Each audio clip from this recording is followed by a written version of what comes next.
राज्यातल्या महापालिका निवडणुकांचा प्रचार उद्या थंडावणार आहे आणि सगळ्याच पक्षांकडे आता प्रचारासाठी एक दिवस शिल्लक आहे। सगळीकडे प्रचार सभांचा धुरळा पाहायला मिळतोय।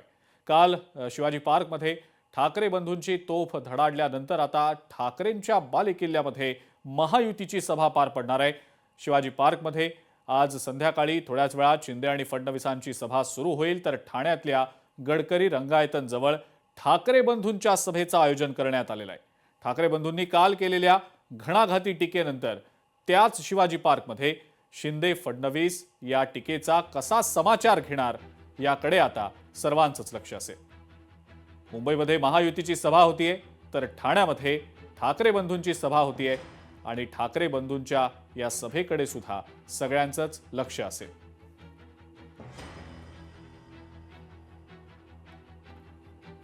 महायुतीची मुंबईची जी सभा होतीये त्या सभेच्या अनुषंगाने आपण अपडेट्स जाणून घेऊया। उमेश करंजकर आपले प्रतिनिधी सध्या आपल्या सोबत आहेत। उमेश, महायुतीची मुंबईतली ही जाहीर सभा थोड्याच वेळात सुरू होणार आहे। मुख्यमंत्री देवेंद्र फडणवीस आणि उपमुख्यमंत्री एकनाथ शिंदे कालच्या ठाकरे बंधूंच्या सभेनंतर त्यांच्या टीकेला आज नेमकं काय उत्तर देणार याकडे सगळ्यांचंच लक्ष लागलेलं आहे। उमेश, काय नेमकी सध्याची अपडेट मिळतीये? सभेला नेमकी केव्हा सुरुवात होतीये? अजिंक्य, काल शिवाजी पार्क मैदानावर जिथे ठाकरे बंधूंची ही सभा पार पडली, तिथेच आज महायुतीची महासभा पार पडते, जिथे उपमुख्यमंत्री एकनाथ शिंदे आणि मुख्यमंत्री देवेंद्र फडणवीस नेमकं आज मुंबईकरांना काय सांगणार आहेत, मुंबईकरांना आपल्या महायुतीला मतदान करण्यासाठी काय आवाहन करणार आहेत याकडे सगळ्यांचंच लक्ष आहे। मात्र हे सगळं होत असताना काल ज्या काही टीका महायुतीवर करण्यात आल्या, थेट देवेंद्र फडणवीस असतील किंवा उपमुख्यमंत्री एकनाथ शिंदे यांच्यावर ठाकरे बंधूंकडून ज्या टीका करण्यात आल्या त्या टीकांना कसं उत्तर दिलं जात आहे हे पाहणं देखील तेवढंच महत्त्वाचं असणार आहे। खास करून जर काल आपण पाहिलं तर राज ठाकरेंच्या भाषणामध्ये राज्य सरकार असेल किंवा केंद्र सरकार असेल, हे अदानी या उद्योगपतींना कशा प्रकारे संपूर्ण राज्य देते, संपूर्ण मुंबई देते, कशा मोक्याच्या जागा या अदानींना दिल्या जात आहेत, महत्त्वाचे उद्योग जे आहेत ते अदानींना दिले जात आहेत, हे सविस्तर जे आहे ते व्हिडिओच्या माध्यमातून सांगितलं होतं। त्याला देखील उत्तर आज राज्य सरकार किंवा मग या महायुतीच्या सभेतून दिलं जाते का हे पाहणं तेवढंच महत्त्वाचं असणार आहे। आता जवळपास जे कार्यकर्ते असतील, महायुतीला मतदान करणारे मतदार असतील, ते मैदानात पोहोचायला सुरुवात झालेली आहे। उपमुख्यमंत्री एकनाथ शिंदे आणि मुख्यमंत्री देवेंद्र फडणवीस हे देखील थोड्या वेळातच या सभास्थळी पोहोचणार आहे आणि यासोबतच जे सर्व उमेदवार आहेत महायुतीचे ते देखील स्टेजवर असलेले आपल्याला पाहायला मिळत आहेत आणि महायुतीचे म्हणजे शिवसेनेकडून आणि भाजपकडून जे महत्त्वाचे नेते आहेत ते देखील उपस्थित राहणार आहेत। त्यामुळे या सगळ्याकडून ठाकरे बंधूंचा कसा समाचार घेतला जातोय हे पाहणं महत्त्वाचं असणार आहे।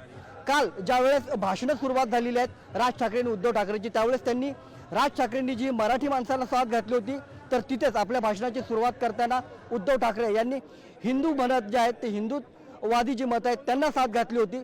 त्यामुळे एकूणच आता उपमुख्यमंत्री मुख्यमंत्री आपल्या भाषणाची सुरुवात कशी करतायत, या भाषणातून ठाकरे बंधूंना कसं टार्गेट करतायत हे पाहणं अत्यंत महत्त्वाचं असणार आहे। अजिंक्य, उमेश, आणि तुम्ही सातत्यानं या सभेसाठी येणाऱ्या शिवसेना आणि भाजपच्या नेत्यांसोबत संवाद साधताय, त्यांच्या प्रतिक्रिया नेमक्या काय समोर येत आहेत? कारण आता प्रचाराला अवघा एक दिवस उरलेला आहे आणि मुंबई पालिकेची निवडणूक किती प्रतिष्ठेची बनलेली आहे हे काही मी वेगळं सांगायला नको, आणि ज्या पद्धतीनं आरोप प्रत्यारोप होत आहेत, टीका टिप्पण्या होत आहेत, त्यामुळं मतदार राजासमोर खूप मोठं आव्हान आहे की काय असं दिसतंय? ते नेमकं कोणाला मतदान करायचं या अनुषंगानं जे नेते तुमच्याशी संवाद साधतायत त्यांच्या काय नेमक्या ढोबळमानानं प्रतिक्रिया समोर येत आहेत?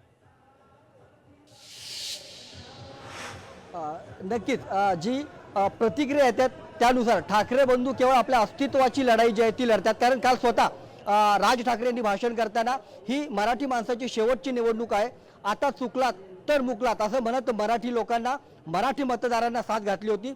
आणि एकूणच ही मराठी अस्मितेची निवडणूक आहे।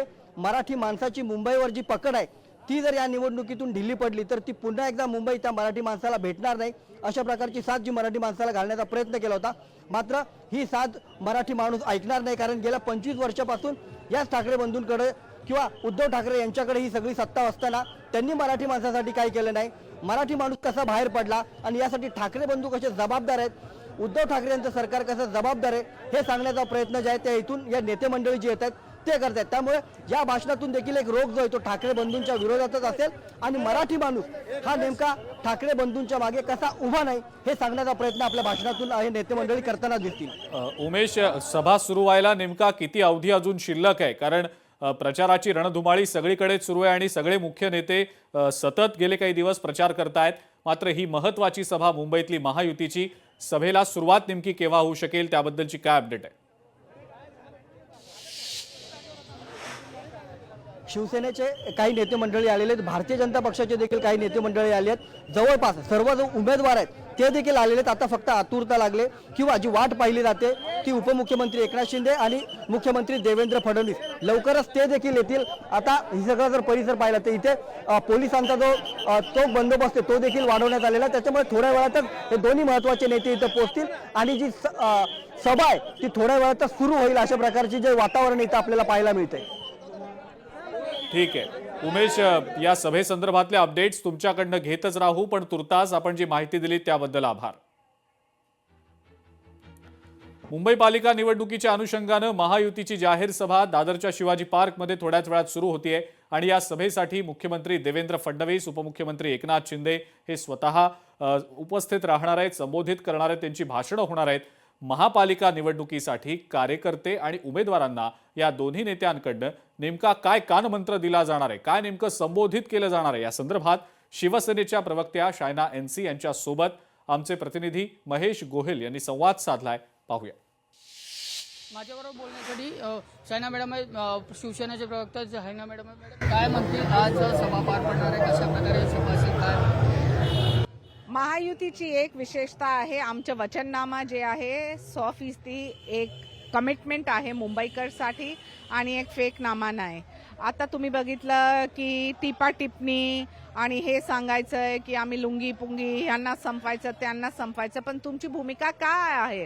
25 वर्षमध्ये तुम्ही काय केलं मराठी माणूससाठी? आमचे नेता आदरणीय एकनाथजी शिंदेनी गिरणी कामगारला परत आणले, स्थानिक लोकांना परत आणले. बीडीडी चॉलमध्ये 17,000 लोकला रमाबाई नगरमध्ये घर दिलं आणि अभिजात दर्जा जे आहे मराठी भाषाला ते आमचे नेता एकनाथजी शिंदे आणि देवेंद्रजींनी दिलं.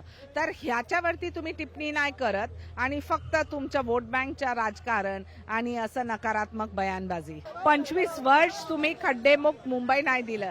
आमचे नेत्यांनी हे ठरवलं की फेज 1 आणि फेज 2 मध्ये 400 किलोमीटर तयार आहे, युटिलिटी डक्स आहे, टनेल्स आहे आणि कुठे पण खड्डे तुम्ही नाही बघला मुंबईमध्ये. कॅमेरामॅन निकेश, मी महेश गोहिल, लोकशाही मराठी, मुंबई. लोकशाही मराठी, ऐका, पहा, जागरूक रहा.